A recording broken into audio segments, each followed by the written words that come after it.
You all biasa tak kan dapat inquiry, dapat leads masuk PM yang mana you all kena balas, kena jawab soalan yang berulang-ulang berkali-kali. Satu soalan yang nak tanya dengan you tak bosan ke buat benda yang sama? You tak rasa tu banyak benda dah buang masa kat situ? Soalan-soalan tu semua banyak yang soalan-soalan yang basic-basic. Yang duk berulang-ulang tu banyak soalan basic-basic lah. Soalan-soalan advance yang you kena explain dengan detail tu tak apalah kan, dan benda tu lebih berimpak. Tapi soalan-soalan remeh-temeh you kena ulang jawab berkali-kali.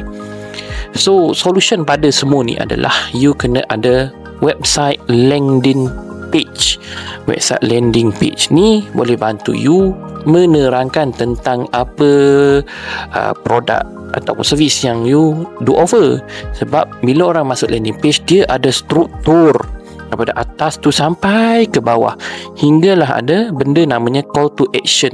Call to action ni adalah benda macam form. Orang boleh isi detail, pilih apa benda tu semua.